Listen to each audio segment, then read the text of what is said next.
Okay, so let's get into this. We are doing a deep dive today on a box office story that is just, I mean, it's genuinely bizarre. Even for Hollywood these days, yeah. Yeah. Which is saying something. Right. Even for the ups and downs we're used to seeing. I'm talking about the Wicked franchise. Or the franchise that wasn't. Exactly. The franchise that wasn't. We're looking at the strange, and I mean really rapid death of what was supposed to be a mega franchise. This thing was positioned to print money for a decade. It's such a compelling case study, especially for anyone tracking how Hollywood is just completely, utterly reliant on existing IP. Intellectual property, yeah. Everything about the first movie's release back in 2024 screamed cultural phenomenon. It had the source material, a huge Broadway legacy, a massive star. A globally recognized star, for sure. And what our sources keep pointing to, probably the biggest, most aggressive marketing push we've seen since Barbie. And yet here we are, less than a year later, the sequel comes out and the whole thing just implodes. Implodes is the right word. And that's why we're doing this deep dive.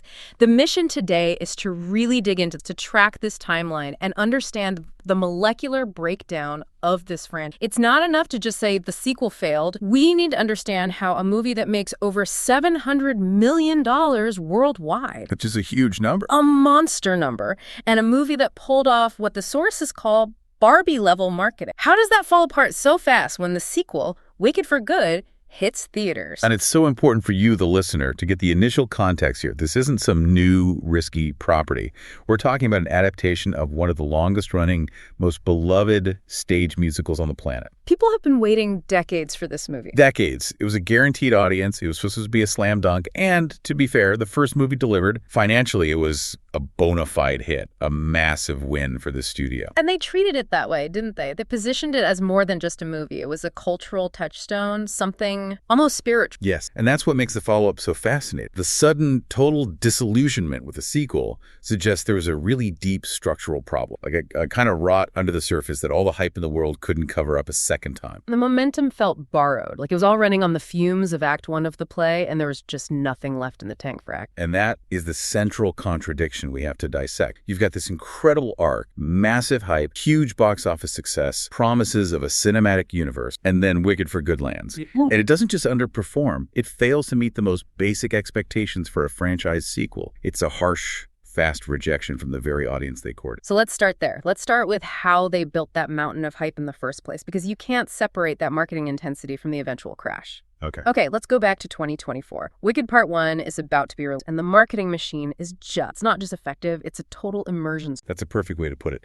The sources we're looking at detail this extreme top-to-bottom marketing plan that was very consciously trying to copy the playbook from the Barbie movie. So it wasn't just ads on TV. Oh, no. This was about cultural penetration. The goal was to make this movie a ubiquitous cultural event. They wanted to turn that pink and green aesthetic into a sensation you literally could not escape, no matter where you went. And when our sources say Barbie-level marketing, that's a very specific thing they're talking about. It's about total media saturation. It's about turning the movie's look into a kind of cultural shorthand that everyone understands. Exactly. It's about dominating everything from, high fashion down to basic household goods. The goal is to create what they call an evergreen brand right out of the gate. And the evidence for this was, well, everywhere. You couldn't miss it.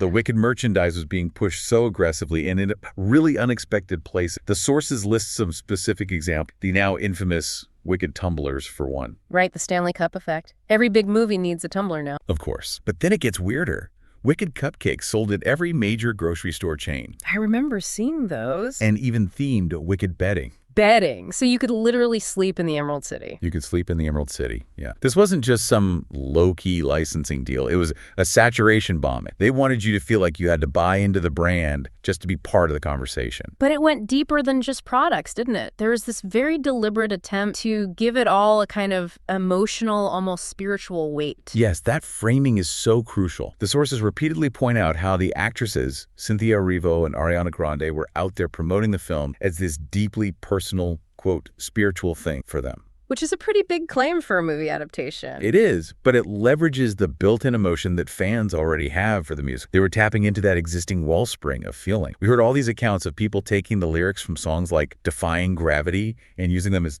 like, personal mantras. Personal affirmations? Yeah. Finding empowerment in the story. Exactly. And that's a brilliant marketing move. You're not just building a fan base, you're trying to build a community, a shared experience around Elphaba's journey. And they were building that investment long before they came out. I remember the pre-release stuff was intense. Wow. Unbelievably intense. The sources noted the level of narrative control. We're talking about entire documentaries about Cynthia Erivo's acting process, her transformation into Elphaba. All released before the film hit theater. Before anyone had even seen it. That kind of preemptive storytelling signals that the studio has supreme confidence. They think they have a masterpiece on. And look, in the short term, it worked. It paid off big time. The hype machine was so effective that the initial box office predictions were just astronomical. There were whispers of $1 billion for part one. $1 billion, wow. It didn't quite get there, but it still did incredibly well. Right. It grossed over $700 million worldwide. And in today's, post-pandemic, very volatile movie landscape, $700 million is, as our source says, very, very good. It's a huge hit. It put it right up there with the top grossing films of the year, and it seemed to signal a massive, sustained demand for this property. What I find so fascinating is that this initial wave of success was so powerful, it just bulldozed right over any of the weirdness that was happening. Exactly. Our sources are very diplomatic about it. Right. They refer to behind-the-scenes oddities and controversies surrounding the lead act. That's a key point, because the controversies, which we'll get into more detail on later, they were definitely out there in the media. But the sheer force of the marketing, the nostalgia, the spectacle of the songs, and the fact that the leads were seen as likable in the role. Yeah, all of that just allowed the movie to succeed on that first outing. The hype was like a giant protective shield. It deflected everything. It absolutely did. And the studio got what it wanted. They got their $700 million. They got their cultural moment. They must have been sitting there thinking, okay, the foundation is set. We're good for a decade. But then we pivot. We pivot to 2025. And the sequel, Wicked for Good, and the contrast just a year later it's breath. It's an immediate feeling of deflation. Part one was this tidal wave of pink and green. Part two arrived. There's this palpable absence of that aggressive saturation marketing. The cultural steamrolling just wasn't there. The shield was gone. Shield was gone. And the financial collapse that came next is really the story here. Sequels are supposed to do better, right? Or at least perform on a similar level. You've got built-in momentum. Especially a direct continuation like this. But in this case, the results were just catastrophic, especially when you think about the enormous budget for a movie like this. Part two's box office, worldwide, ended up in the lower end of the $500 million. So that's a drop of nearly $200 million from the first. A $200 million drop. In franchise terms, that is not a disappointment. That is a five-alarm fire. It suggests just awful audience retention. It means a huge chunk of the people who paid to see part one actively decided not to come back. They didn't just fail to get new people in the door. They lost the people they already had. Exactly. And when you factor in the costs of a sequel, which are usually higher, salary bumps, bigger effects, a $200 million hole in your revenue, that can easily turn a project from a huge moneymaker into something that barely breaks even or even loses money. It just completely cratered all those long-term profit calculations. And the speed of the collapse is just as telling. The sources say the movie stopped being talked about a week after it came out. It had a massive box office drop right after the opening weekend. That's the sign, isn't it? It means there's no positive word. None. The core fans went out of obligation to see how the story ended, and then crickets. No secondary wave, no buzz to pull in casual viewers. And the aftermath. I mean, it really tells the story about the brand. The sources noted that industry talk immediately turned to all that merchandise, all those tumblers and cupcakes and the bedding. Yes, the talk was that it was all destined for a land. That's the sound of a consumer products engine grinding to a halt. The loss isn't just in the tickets, it's in that whole ecosystem they tried to. They wanted an evergreen, decade-spanning brand, but that sequel's performance proved the whole thing was built on a foundation that was just structurally unsound from day one. So yeah, we've got a $200 million audience problem. The franchise is dead on arrival. The question now is why? Why was that foundation so incredible? And the answer to that goes right back to the original play and the single biggest creative decision they made, splitting it in two. Okay, let's talk about that foundation, because this is where the whole thing seems to fall apart. This is where Hollywood commercial instincts just collided head-on with the act. That's the absolute core of the problem, according to our sources. The critique of the source material itself is pretty severe, but it's also completely logical. The original stage play has this very well-known, very clear division in quality. The division in quality. How so? Well, the first half act is what everyone knows and loves. It is structurally and musically the strongest part of the entire show. It has almost all the iconic moments. Elphaba and Glenda meeting, their rivalry at school, the origin of the Wicked Witch. And all the big songs. All the showstoppers, Popular, The Wizard and I, and of course the huge Act 1 closing number, Defying Gravity. That first half is what drives the entire global fan base. It's what defines Wicked for most people. So what's wrong with the second half? Yeah, it's subject to a lot of criticism, even from people who love the show. The story takes a sharp turn. It gets much darker, much more political, and honestly, a lot more convoluted. It gets bogged down in the plot of Oz. Exactly. The narrative kind of stalls while it tries to connect all the dots leading into the Wizard of Oz story we already know. You're dealing with moral compromises, assassinations, and critically, it just doesn't have those huge, soaring musical numbers that make the first act so memorable. So by splitting the play into two movies, Hollywood basically guaranteed that part one would be the good half. And that part two would be the bad half, or at least the half that is widely considered to be weaker, less fun, and less commercially friendly. They set the sequel up to fail from the very beginning. Even if they had made a perfect adaptation of the second act, they were still adapting material that people were already critical of. Right. The structural flaw was baked in.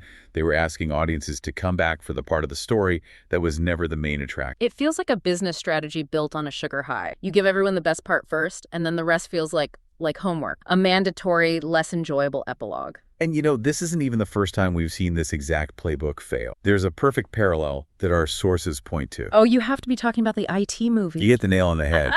Stephen King's IT. Think about it. What does everyone love about that massive book? Kid, the Losers Club, the whole coming-of-age Stephen King nostalgia thing. Right. And that's what IT Part 1 was. It was all about the kids, their friendship, that adventure. Yeah. And what happened? It made, over $700 million. A monster hit. Just like Wicked Part 1. Same ballpark. Exactly the same ballpark. Yeah.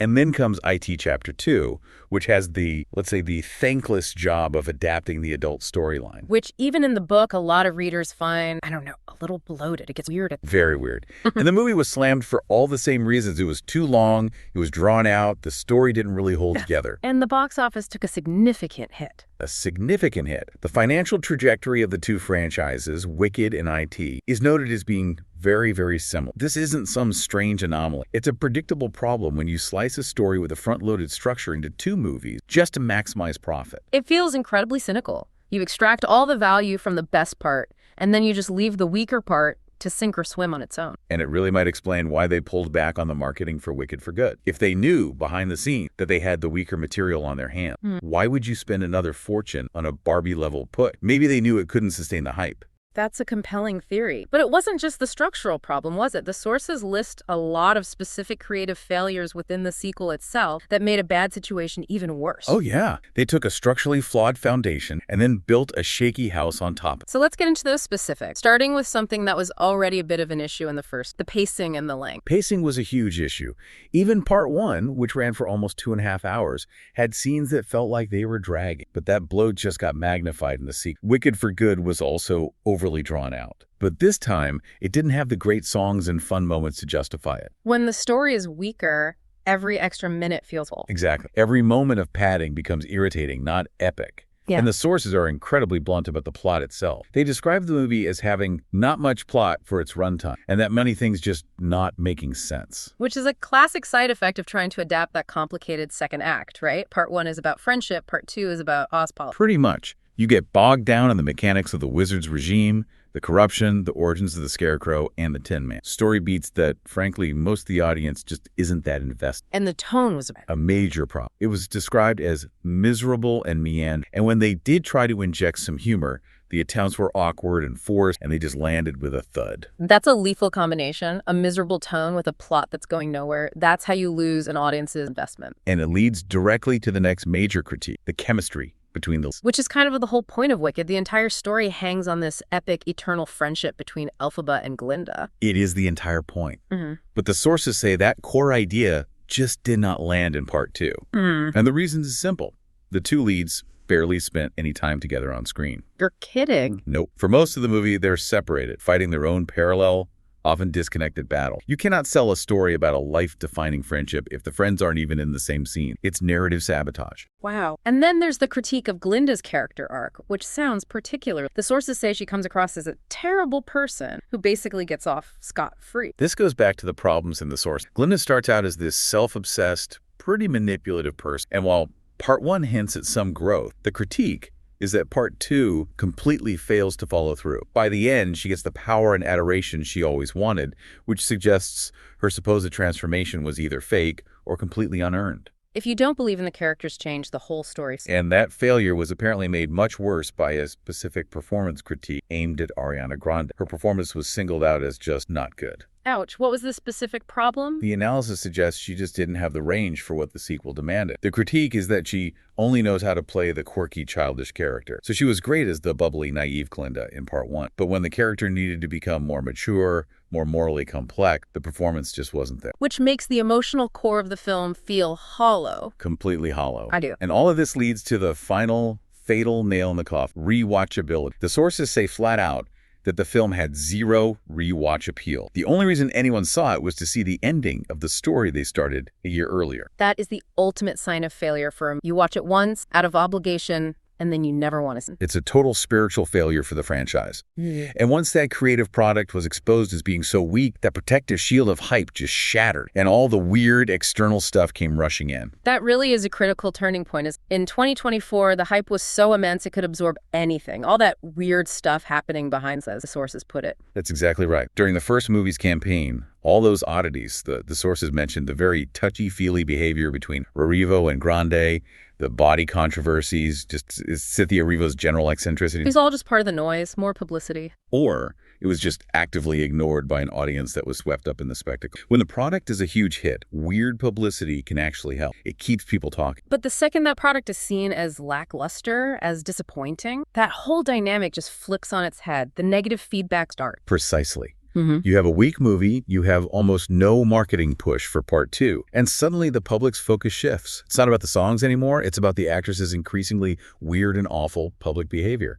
It's not an asset anymore, it's a huge detriment. It contributes to this general feeling that the whole project is a bit off. And what really cemented that feeling was the very public, very loud rumors of a rift between the two stars. The two women who had been marketed as this inseparable, soul-bonded pair. Their friendship was the marketing campaign for part 1. It was. They were the embodiment of the story's theme. They were inseparable on every press tour, always touching, always creating this image of a deep spiritual bond. And then, heading into the part 2 release, these very credible rumors start flying about a major breakup. And the optics at the premiere for Wicked for Good did not help. They amplified the rumors by 1,000. They were conspicuously, very noticeably, not seen together on the red carpet. What was the official? The official line was that one of them was sick, but the source material is pretty skeptical. It suggests there's a strong chance that was just a cover story, that they might have just been trying to hide them from the public to avoid all the questions about their fractured relationship. Which is an even worse look. It's a terrible look. And that distance continued right through awards season. They weren't seen together at the Golden Globes either.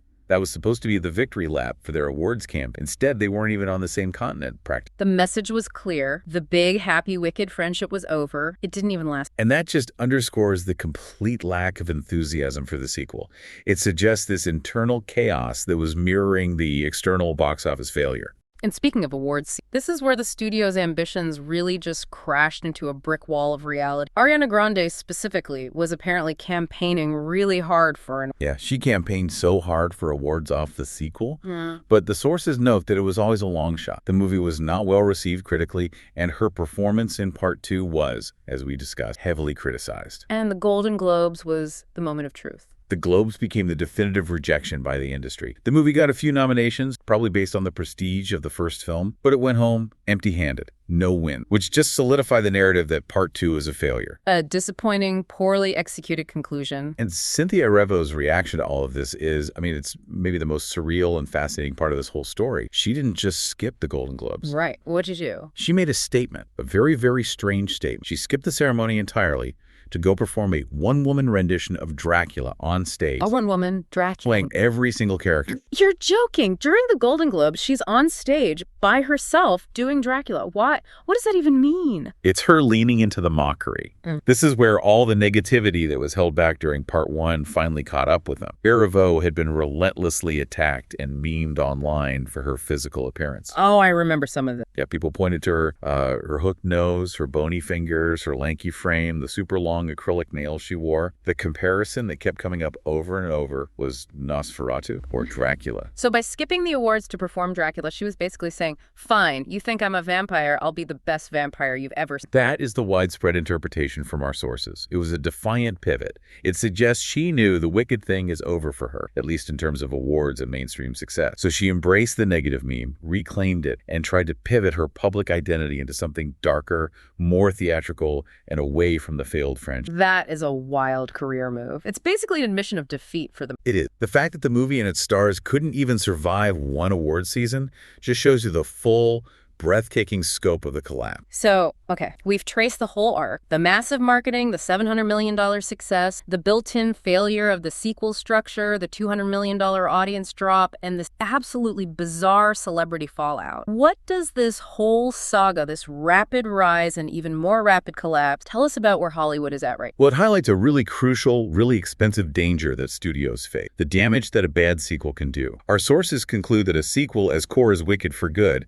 doesn't just fail on its own. Yeah. It actually inflicts retroactive damage. Retroactive damage. So it makes the first movie worse. Exactly. It reflects badly on the first movie. It can fundamentally change how people feel about even the part they initially liked. Will people still fondly remember part one? Or will that memory now be tainted by the knowledge of the miserable, unsatisfying conclusion they had to sit? That's a devastating idea. You can't just go back and enjoy Popular on a Saturday night because you know it's leading to that meandering, pointless second half. That goodwill is poisoned. And that's why this collapse is so significant, because it really speaks to Hollywood's almost desperate reliance on these big pre-existing properties. When a brand this recognizable with this much money poured into it collapses this fast, it reveals a fundamental weakness in the foundation that everyone just ignored because of nostalgia. And the foundation for Wicked was always a little shaky, wasn't it, as a story? The sources call it a twisting fan fiction, a subversion of a classic. Its whole appeal is that it flips a story you already know. Precisely. Its strength wasn't in some grand, original, decade-spanning narrative.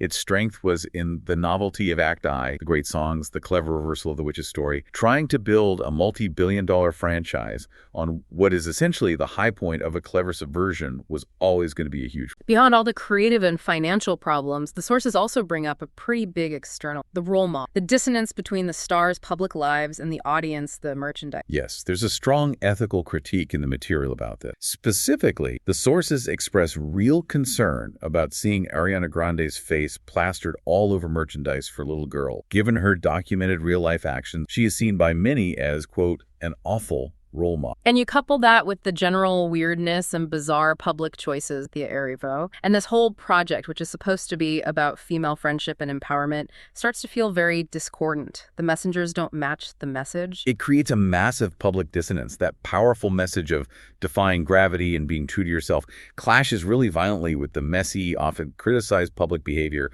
of the people singing the song. For a franchise aimed at a young, impressionable audience, that friction really matters for its long-term. So what's the final verdict from the sources? What's the takeaway from this whole mess? The conclusion they draw is surprisingly pragmatic. Right. They basically say that maybe it's for the best, that this whole thing fizzled out so quickly. A market correction. Essentially, yeah. Yeah. That there's real value in the industry focusing its resources on original story, or at least on franchises that have a more solid foundation, Yeah. and maybe not relying on actresses with such crazy or divisive public personas to carry a billion-dollar brand aimed at kids. The market just rejected the whole pack. It really makes you wonder then, what does this failure say about the future of these big two-part adaptations? Can you really use source material that you know is structurally flawed, that you know has a much weaker second half, as the foundation for a decade-spanning franchise? And that's the final provocative thought we want to leave you with. In a Hollywood landscape, this desperate for known IP is the hype and success of a great first chapter, enough to justify a sequel,